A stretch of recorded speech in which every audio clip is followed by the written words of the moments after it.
A Short Trip Home by F. Scott Fitzgerald. I was near her, for I had lingered behind in order to get the short walk with her from the living room to the front door. That was a lot, for she had flowered suddenly, and I, being a man and only a year older, hadn't flowered at all, had scarcely dared to come near her in the 10 days we'd been home. Nor was I going to say anything in that walk of 10 feet, or touch her. But I had a vague hope she'd do something. Give a gay little performance of some sort, personal only insofar as we were alone together. She had magic suddenly in her pink palms, in the twinkle of the short hairs on her neck, in the sure, clear confidence that at about 18 begins to deepen and sing in attractive American girls. She was nearly complete, yet the dew was still on her. Already she was sliding into another world, the world of Joe Jelke and Jim Cathcart waiting for us now in the car. In another year, she would pass beyond me forever. As I waited, feeling the others outside in the snowy night, feeling the excitement of Christmas week and the excitement of Ellen here, blooming away, filling the room with sex appeal, a wretched phrase to express a quality that isn't like that at all. A maid came in from the dining room, spoke to Ellen quietly, and handed her a note. Ellen read it, and her eyes lit up, as when the current grows strong on rural circuits, and glowed off into space. Then she gave me an odd look, in which I probably didn't show, and without a word followed the maid into the dining room and beyond. I sat turning over the pages of a magazine for a quarter of an hour. Joe Jelke came in, red-faced from the cold, his white silk muffler gleaming at the neck of his fur coat. He was a senior at New Haven. I was a sophomore. He was prominent, a member of Scroll and Keys, and in my eyes very distinguished and handsome. "Isn't Ellen coming?" "I don't know," I answered discreetly. "She was all ready." "Ellen!" he called. "Ellen!" He had left the front door open behind him, and a great cloud of frosty air rolled in from outside. He went halfway up the stairs. He was a familiar in the house, and called again till Mrs. Baker came to the banister and said that Ellen was below. Then the maid, a little excited, appeared in the dining-room door. "Mr. Jelke?" she called in a low voice. Joe's face fell as he turned towards her, sensing bad news. "Miss Ellen says for you to go on to the party. She'll come later." "What's the matter?" "She can't come now. She'll come later." He hesitated, confused. It was the last big dance of vacation, and he was mad about Ellen. He had tried to give her a ring for Christmas, and, failing that, got her to accept a gold mesh bag that must have cost $200. He wasn't the only one. There were 3 or 4 in the same wild condition. In all, in the 10 days she'd been home. But his chance came first, for he was rich and gracious and white-headed. At that moment, the desirable boy of St. Paul. To me it seemed impossible that she could prefer another, but the rumor was she had described Joe as much too perfect.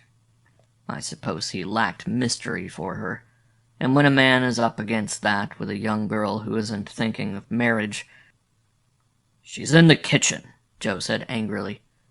"No, she's not." The maid was defiant and a little scared. "She is." "She went out the back way, Mr. Jelke." "I'm going to see." I followed him. The Swedish servants washing dishes looked up sideways at our approach, and an interested crashing of pans marked our passage through. The storm door, unbolted, was flapping in the wind, and as we walked out into the snowy yard we saw the tail light of a car turn the corner at the end of the back alley. "I'm going after her," Joe said slowly. "I don't understand this at all." I was too awed by the calamity to argue. We hurried to his car and drove in a fruitless, despairing zigzag all over the residence section, peering into every machine on the streets. It was half an hour before the futility of the affair began to draw upon him. St. Paul is a city of almost 300,000 people, and Jim Cathcart reminded him that we had another girl to stop for. Like a wounded animal, he sank into a melancholy mass of fur in the corner, from which position he jerked upright every few minutes, and waved himself backward and forward a little in protest or despair. Jim's girl was ready and impatient, but after what had happened, her impatience didn't seem important. She looked lovely, though. That's one thing about Christmas vacation. The excitement of growth and change and adventure and foreign parts transforming the people you've known all your life. Joe Jalke was polite to her in a daze. He indulged in one burst of short, loud, harsh laughter by way of conversation, and we drove to the hotel. The chauffeur approached it on the wrong side, the side on which the line of cars was not putting forth guests, and because of that we came suddenly upon Ellen Baker just getting out of a small coupe. Even before we came to a stop, Joe Jalke had jumped excitedly from the car. Ellen turned toward us, a faintly distracted look perhaps of surprise, but certainly not alarm, in her face. In fact, she didn't seem very aware of us. Joe approached her with a stern, dignified, injured, and, I thought, just exactly correct reproof in his expression. I followed.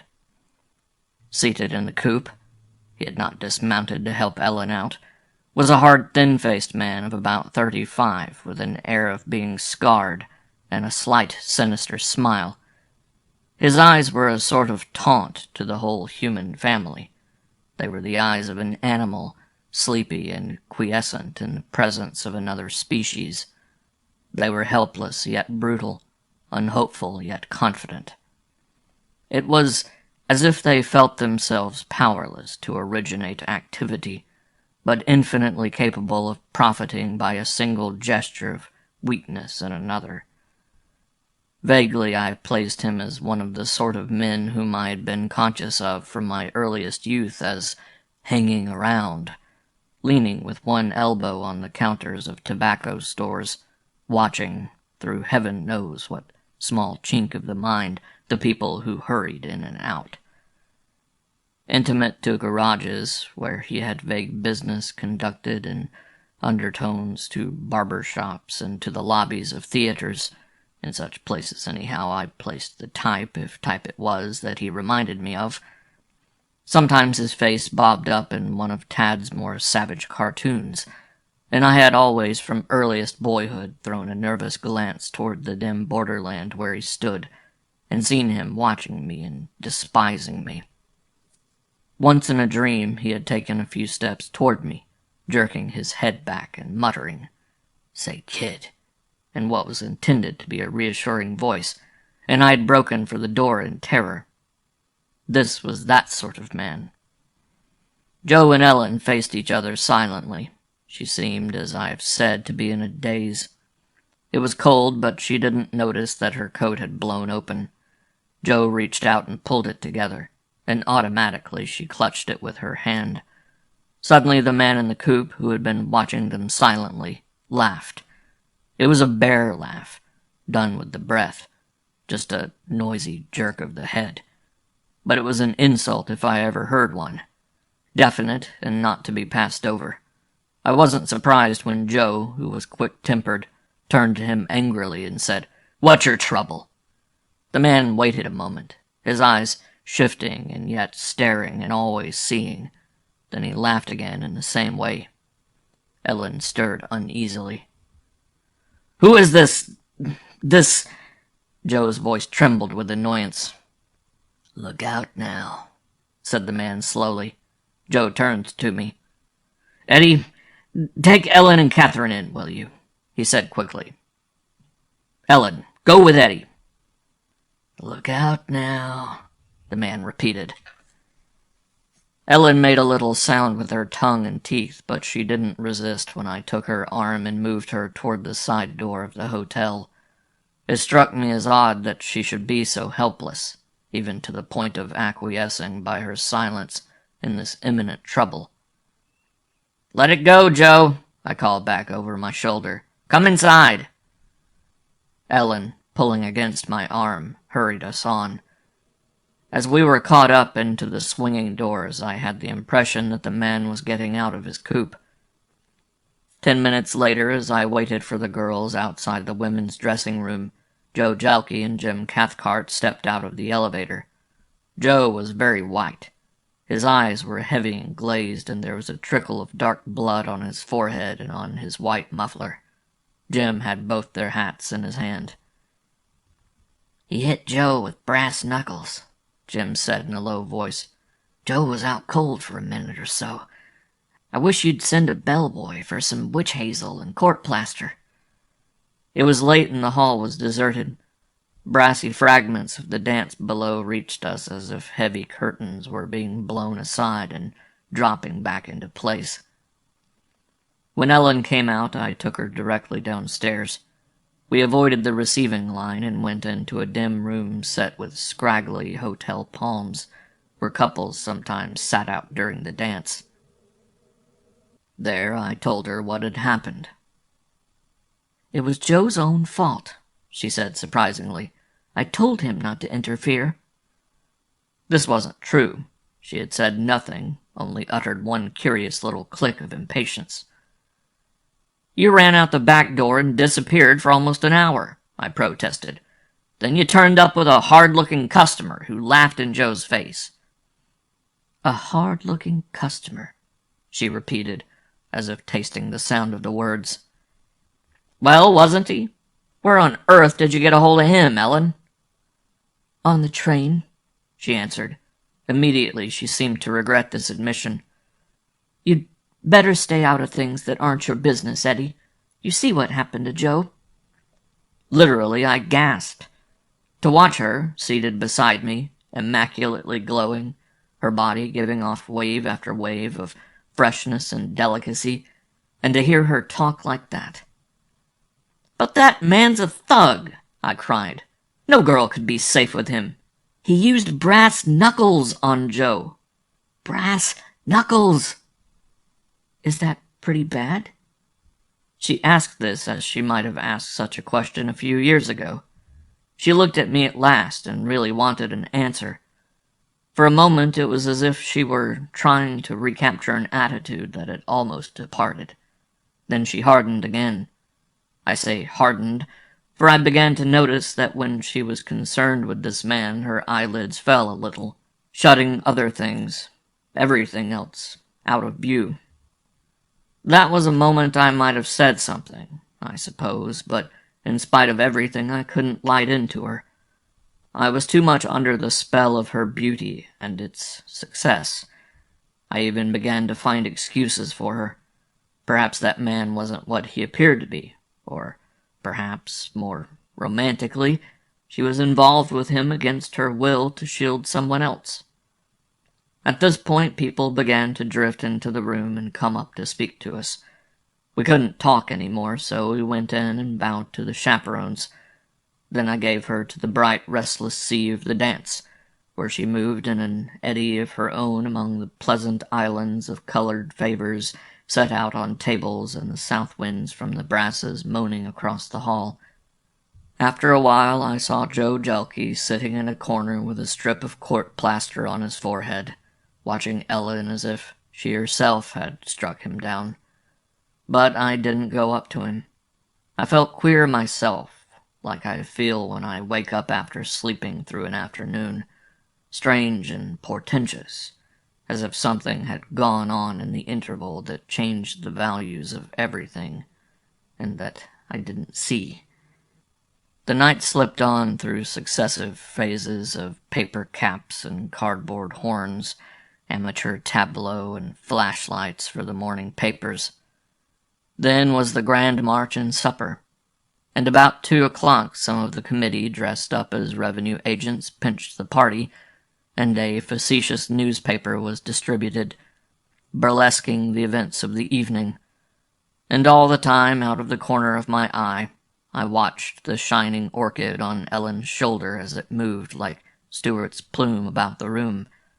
I watched it with a definite foreboding, until the last sleepy groups had crowded into the elevators, and then, bundled to the eyes in great shapeless fur coats, drifted out into the clear, dry Minnesota night. 2. There is a sloping midsection of our city which lies between the residence quarter on the hill and the business district on the level of the river. It is a vague part of town, broken by its climb into triangles and odd shapes. There are names like Seven Corners, and I don't believe a dozen people could draw an accurate map of it, though everyone traversed it by trolley, auto, or shoe leather twice a day. And though it was a busy section, it would be hard for me to name the business that comprised its activity. There were always long lines of trolley cars waiting to start somewhere. There was a big movie theater, and many small ones with posters of Hoot Gibson and Wonder Dogs and Wonder Horses outside. There were small stores with Old King Brady and the Liberty Boys of '76 in the windows, and marbles, cigarettes, and candy inside.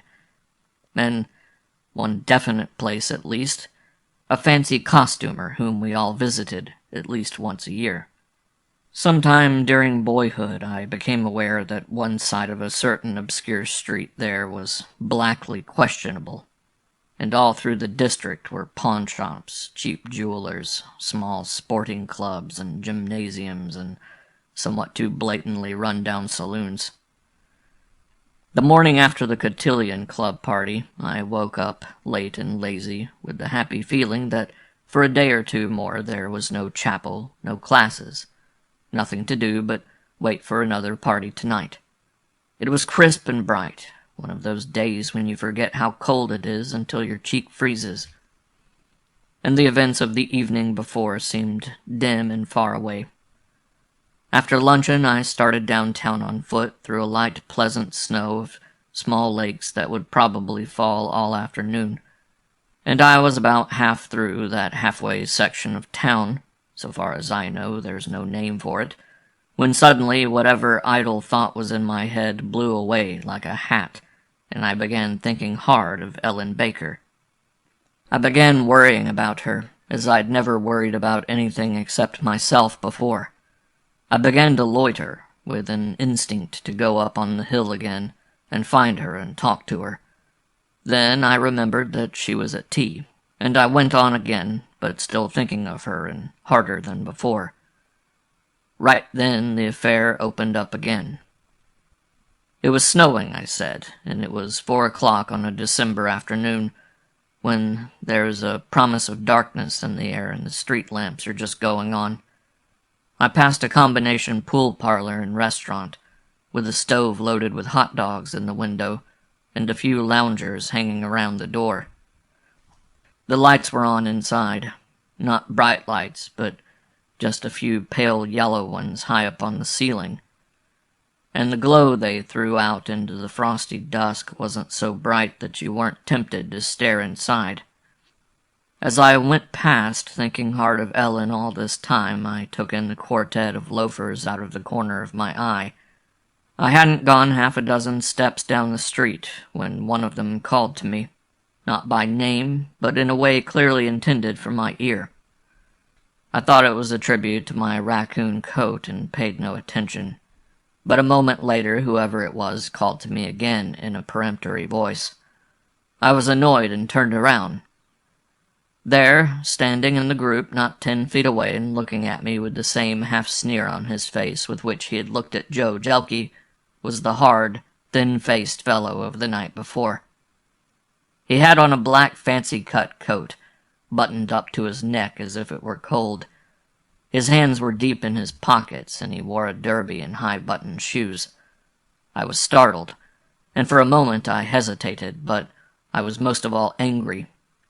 And knowing that I was quicker with my hands than Joe Jelke, I took a tentative step back toward him. The other men weren't looking at me. I don't think they saw me at all. but I knew that this one recognized me. There was nothing casual about his look, no mistake. "Here I am. What are you going to do about it?" his eyes seemed to say. I took another step toward him, and he laughed soundlessly, but with active contempt, and drew back into the group. I followed. I was going to speak to him. I wasn't sure what I was going to say, but when I came up he had either changed his mind and backed off, or else he wanted me to follow him inside, for he had slipped off, and the three men watched my intent approach without curiosity. They were the same kind, sporty, but unlike him, smooth rather than truculent. I didn't find any personal malice in their collective glance. "Did he go inside?" I asked. They looked at one another in that cagey way. A wink passed between them, and after a perceptible pause, one said, "Who go inside?" "I don't know his name." There was another wink. Annoyed and determined, I walked past them and into the pool room.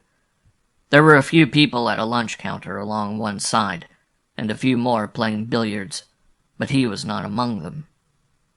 Again I hesitated. If his idea was to lead me into any blind part of the establishment, there were some half-open doors farther back, I wanted more support. I went up to the man at the desk. "What became of the fellow who just walked in here?" Was he on his guard immediately, or was that my imagination? "What fellow?" "Thin face, derby hat." "How long ago?" "Oh, a minute." He shook his head. "Don't know him," he said. I waited. The three men from outside had come in and were lined up beside me at the counter.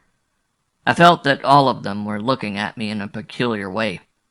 Feeling helpless and increasingly uneasy, I turned suddenly and went out.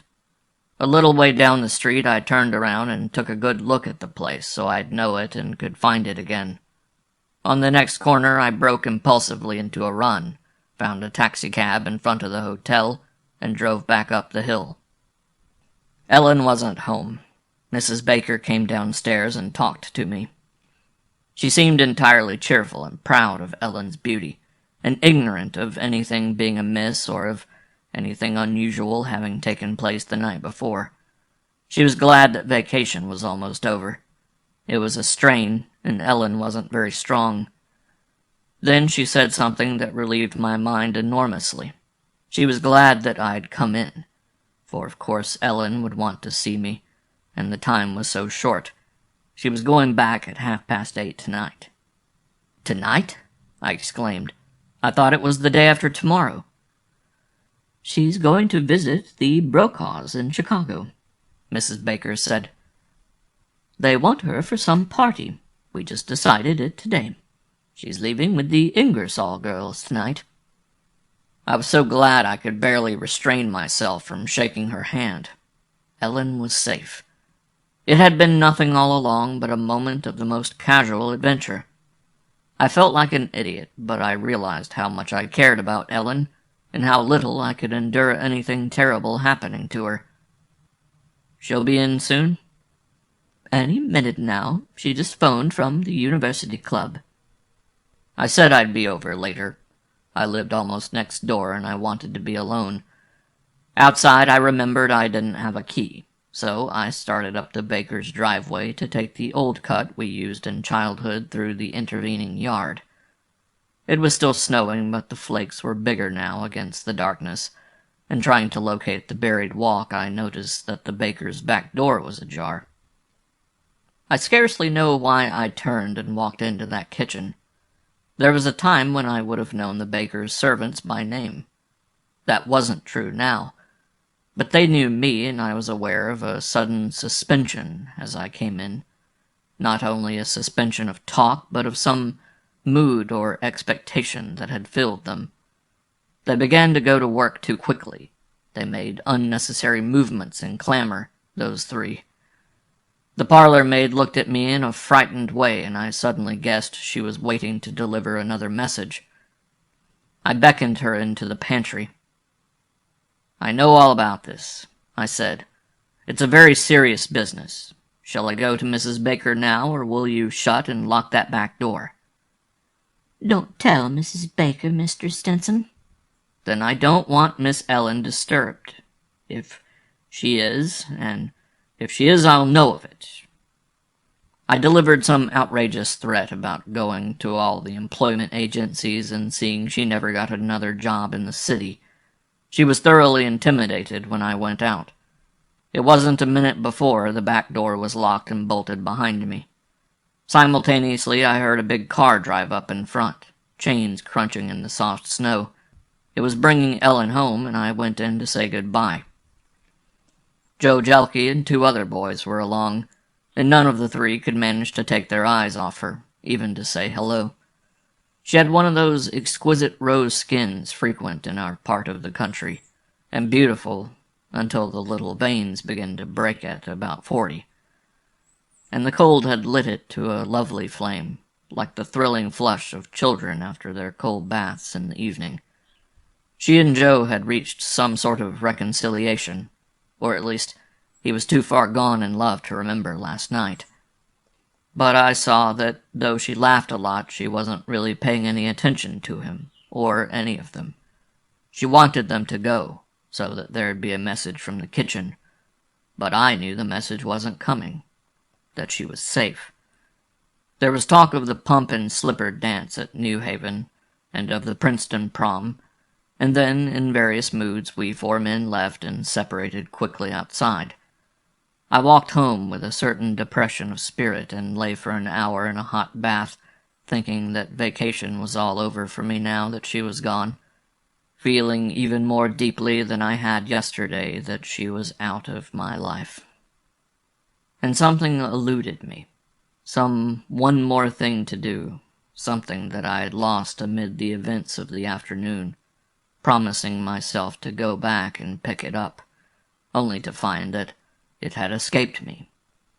I associated it vaguely with Mrs. Baker, and now I seemed to recall that it had poked up its head somewhere in the stream of conversation with her. In my relief about Ellen, I had forgotten to ask her a question regarding something she had said. The Brokaws, that was it, where Ellen was to visit. I know Bill Brokaw well. He was in my class at Yale. Then I remembered and sat bolt upright in the tub. The Brokaws weren't in Chicago this Christmas. They were at Palm Beach. Dripping, I sprang out of the tub, threw an insufficient union suit around my shoulders, and sprang for the phone in my room. I got the connection quick, but Miss Ellen had already started for the train. Luckily, our car was in, and while I squirmed, still damp, into my clothes, the chauffeur brought it around to the door.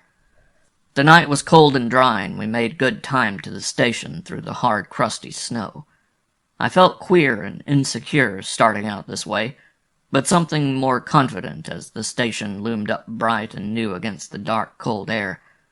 For 50 years my family had owned the land on which it was built, and that made my temerity seem all right somehow.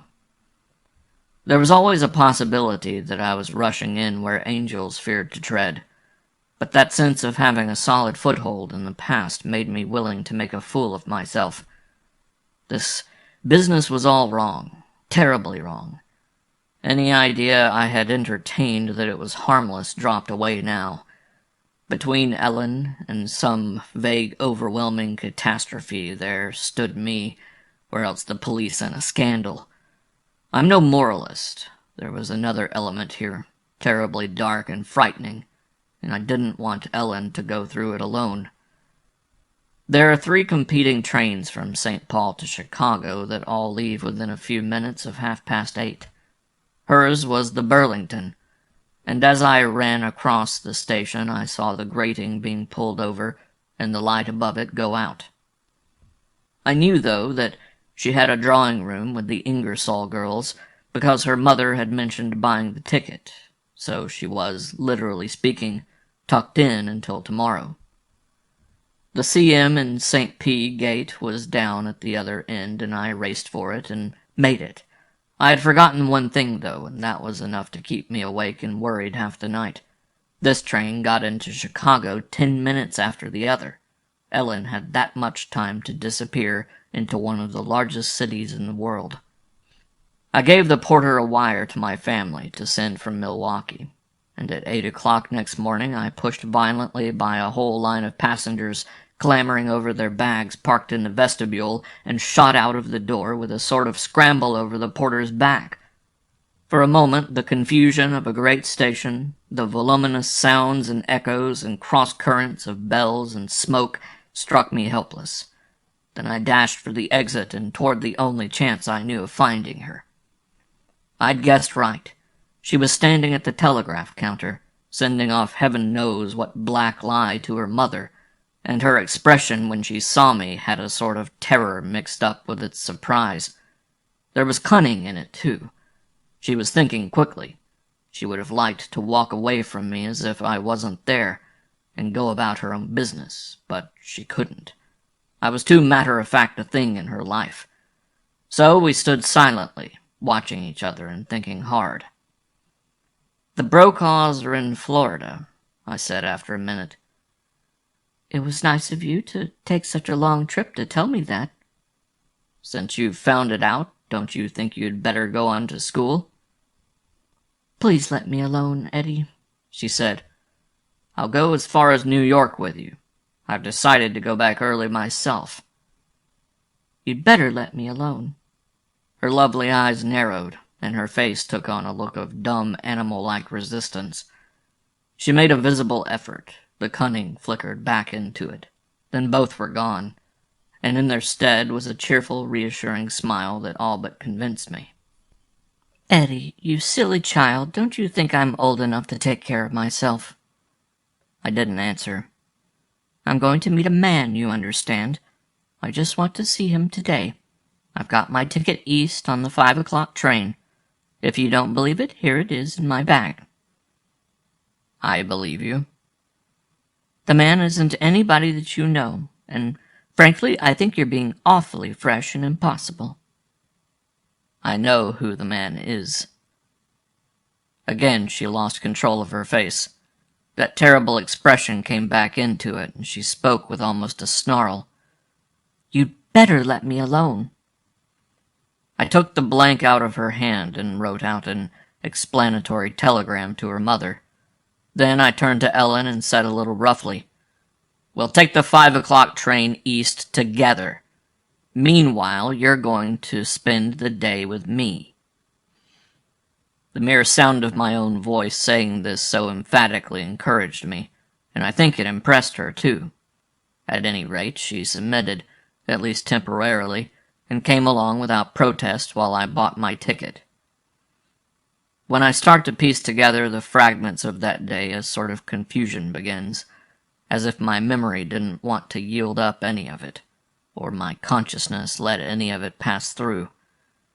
There was a bright, fierce morning during which we rode about in a taxicab and went to a department store, where Ellen said she wanted to buy something, and then tried to slip away from me by a back way. I had the feeling for an hour that someone was following us along Lakeshore Drive in a taxicab, and I would try to catch them by turning quickly or looking suddenly into the chauffeur's mirror. But I could find no one, and when I turned back I could see that Ellen's face was contorted with mirthless, unnatural laughter. All morning there was a raw, bleak wind off the lake, but when we went to the Blackstone for lunch, a light snow came down past the windows, and we talked almost naturally about our friends, and about casual things. Suddenly her tone changed. She grew serious and looked me in the eye, straight and sincere. "Eddie, you're the oldest friend I have," she said, "and you oughtn't to find it too hard to trust me. If I promise you faithfully on my word of honor to catch that 5 o'clock train, will you let me alone a few hours this afternoon?" "Why?" "Well," she hesitated and hung her head a little, "I guess everybody has a right to say goodbye." "You want to say goodbye to that—" Yes, she said hastily. "Just a few hours, Eddie, and I promise faithfully that I'll be on that train." "Well, I suppose no great harm could be done in 2 hours. If you really want to say goodbye." I looked up suddenly and surprised, a look of such tense and palpable cunning in her face that I winced before it. Her lip was curled up, and her eyes were slits again. There wasn't the faintest touch of fairness and sincerity in her whole face. We argued. The argument was vague on her part and somewhat hard and reticent on mine. I wasn't going to be cajoled again into any weakness or be infected with any, and there was a contagion of evil in the air. She kept trying to imply, without any convincing evidence to bring forward, that everything was all right. Yet she was too full of the thing itself, whatever it was, to build up a real story. And she wanted to catch at any credulous and acquiescent train of thought that might start in my head, and work that for all it was worth. After every reassuring suggestion she threw out, she stared at me eagerly, as if she hoped I'd launch into a comfortable moral lecture, with the customary sweet at the end, which in this case would be her liberty. But I was wearing her away a little. 2 or 3 times it needed just a touch of pressure to bring her to the point of tears, which of course was what I wanted, but I couldn't seem to manage it. Almost I had her. Almost possessed her interior intention. That she would slip away. I bullied her remorselessly into a taxi about 4 o'clock and started for the station. The wind was raw again, with a sting of snow in it, and the people in the streets waiting for buses and streetcars too small to take them all in looked cold and disturbed and unhappy. I tried to think how lucky we were to be comfortably off and taken care of. But all the warm, respectable world I'd been part of yesterday had dropped away from me. There was something we carried with us now that was the enemy and the opposite of all that. It was in the cab beside us, the streets we passed through.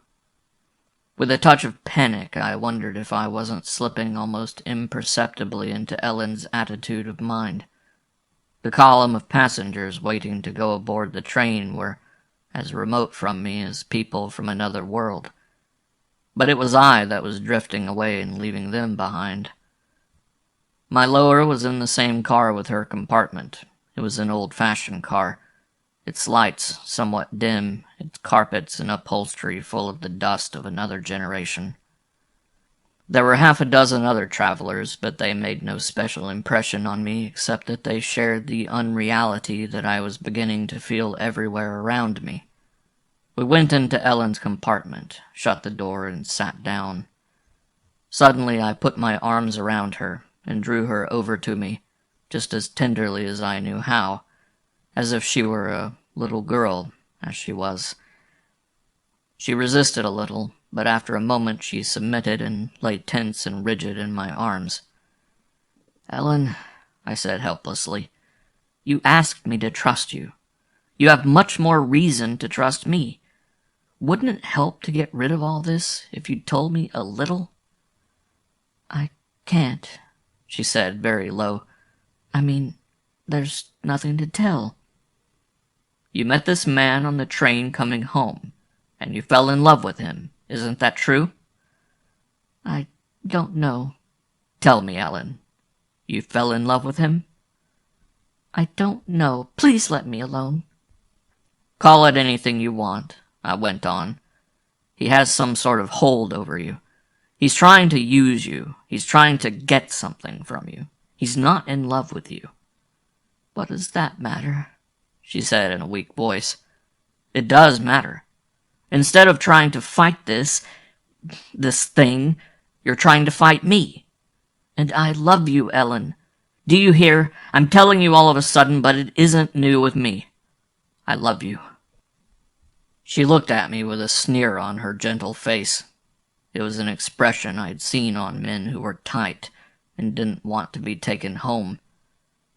But it was human.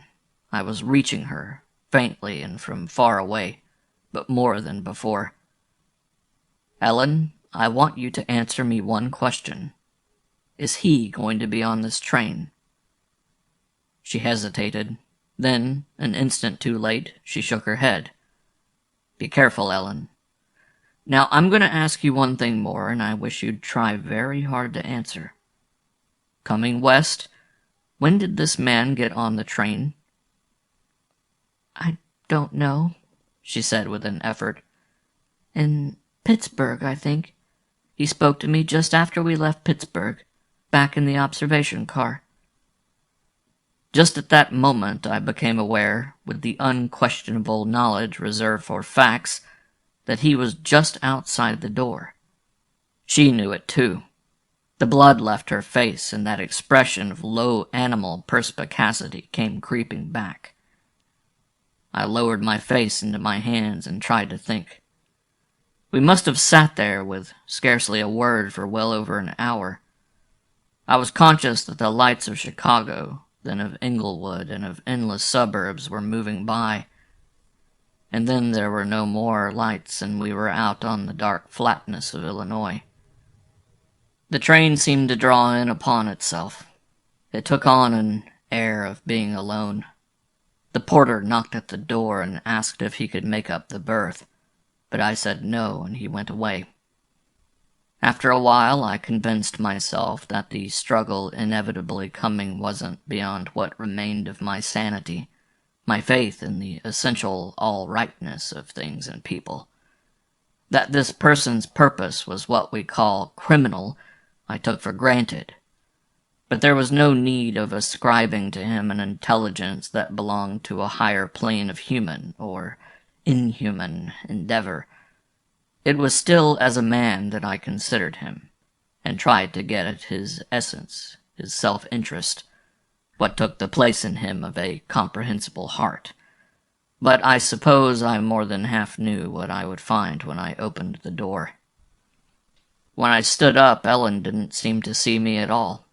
She was hunched into the corner, staring straight ahead with a sort of film over her eyes, as if she were in a state of suspended animation of body and mind.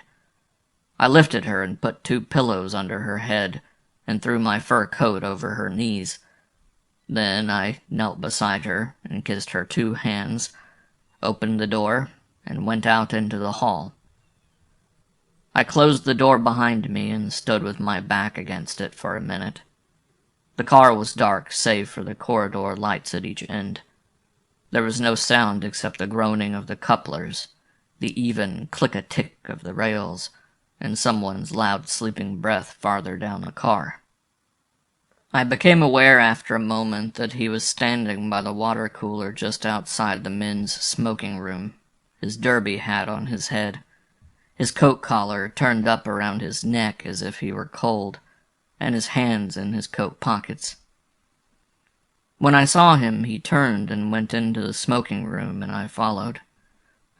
He was sitting in the far corner of the long leather bench. I took the single armchair beside the door. As I went in, I nodded to him, and he acknowledged my presence with one of those terrible, soundless laughs of his. But this time it was prolonged. It seemed to go on forever. And rather to cut it short than to deal in hollow amenities, I asked, "Where are you from?" in what I tried to make a casual tone of voice. He stopped laughing and looked at me narrowly, wondering what my game was. When he decided to answer, his voice was muffled as though he were speaking through a silk scarf, and it seemed to come from a long way off. "I'm from St. Paul, Jack. Been making a trip home?" He nodded. "Just a short trip?" I pursued. Again he nodded impatiently. Then he took a long breath and spoke in a hard, menacing voice. "You better get off at Fort Wayne, Jack." He was dead. He was dead as hell. He had been dead all along, but what force had flowed through him like blood in his veins out in St. Paul was leaving him. Now a new outline, the outline of him dead, was coming through the palpable figure that had knocked down Joe Jelke. He spoke again with a sort of jerking effort. "You get off at Fort Wayne, Jack, or I'm going to bump you off." He moved his hand in his coat pocket and showed me the outline of a revolver. I shook my head. "You can't touch me," I answered. "You see, I know." His terrible eyes shifted over me quickly, trying to determine whether or not I did know. Then he gave a snarl and made as though he were going to jump to his feet. "You climb off here or else I'm gonna get you, Jack," he cried hoarsely. The train was slowing up for Fort Wayne, and his voice rang loud in the comparative quiet. But he didn't move from his chair. He was too weak, I think. And we sat staring at each other while workmen passed up and down outside the window, banging the brakes and wheels, and the engine gave out loud, mournful pants up ahead. No one got into our car. After a while, the porter closed the vestibule door and passed back along the corridor, and we slid out of the murky yellow station light and into the long darkness. What I remember next must have extended over a space of 5 or 6 hours, though it comes back to me as something without any existence in time, something that might have taken 5 minutes or a year. There began a slow, calculated assault on me, wordless and terrible. I felt what I can only call a strangeness stealing over me, akin to the strangeness I had felt all afternoon, but deeper and more intensified. It was like nothing so much as the sensation of drifting away, and I gripped the arms of the chair convulsively as if to hang on to a piece in the living world. Sometimes I felt myself going out with a rush. There would be almost a warm relief about it, a sense of not caring. Then, with a violent wrench of the will, I'd pull myself back into the room. Suddenly I realized that, from a while back, I had stopped hating him, stopped feeling violently alien to him, and with the realization, I went cold, and sweat broke out all over my head.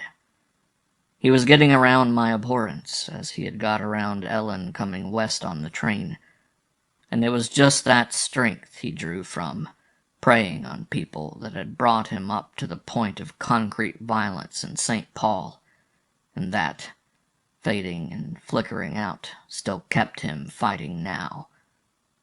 He must have seen that faltering in my heart, for he spoke at once, in a low, even, almost gentle voice. "You'd better go now." "Oh, I'm not going," I forced myself to say. "Suit yourself, Jack." He was my friend, he implied. He knew how it was with me, and he wanted to help. He pitied me. I'd better go away before it was too late. The rhythm of his attack was soothing as a song. I'd better go away and let him get at Ellen. With a little cry, I sat bolt upright. "What do you want of this girl?" I said, my voice shaking. "To make a sort of walking hell of her?" His glance held a quality of dumb surprise, as if I was punishing an animal for a fault of which he was not conscious. For an instant I faltered. Then I went on blindly. "You've lost her. She's put her trust in me." His countenance went suddenly black with evil, and he cried, "You're a liar," in a voice that was like cold hands. "She trusts me," I said.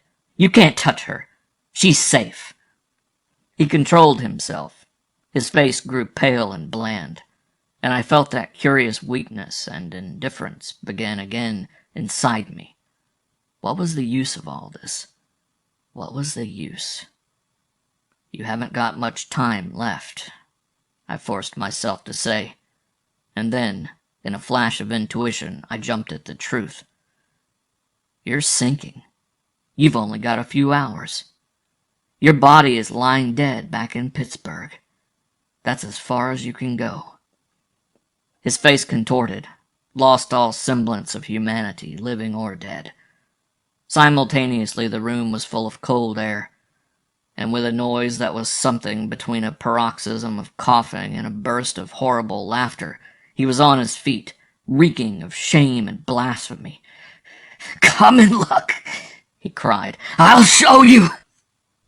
He took a step toward me, then another, and it was exactly as if a door stood open behind him, a door yawning out to an inconceivable abyss of darkness and corruption. There was a scream of mortal agony, from him or from somewhere behind, and abruptly the strength went out of him in a long, husky sigh, and he wilted to the floor. How long I sat there, dazed with terror and exhaustion, I don't know. The next thing I remember is the sleepy porter shining shoes across the room from me, and outside the window the still fires of Pittsburgh, breaking the flat perspective of the night. There was something extended on the bench also, something too faint for a man, too heavy for a shadow. Even as I perceived it, it faded off and away. Some minutes later I opened the door of Ellen's compartment. She was asleep where I had left her. Her lovely cheeks were white and wan, but she lay naturally, her hands relaxed and her breathing regular and clear. What had possessed her had gone out of her, leaving her exhausted, but her own dear self again. I made her a little more comfortable, tucked a blanket around her, extinguished the light, and went out. 3. When I came home for Easter vacation, almost my first act was to go down to the billiard parlor near Seven Corners. The man at the cash register quite naturally didn't remember my hurried visit of 3 months before. I'm trying to locate a certain party who I think came here a lot some time ago. I described the man rather accurately, and when I had finished, the cashier called to a little jockey-like fellow who was sitting near with an air of having something very important to do that he couldn't quite remember. "Hey, Shorty! Talk to this guy, will you? I think he's looking for Joe Varlin." The little man gave me a tribal look of suspicion. I went and sat near him. "Joe Varlin's dead, fella," he said grudgingly. "He died last winter." I described him again. His overcoat, his laugh, the habitual expression of his eyes. "That's Joe Varlin you're looking for, all right, but he's dead."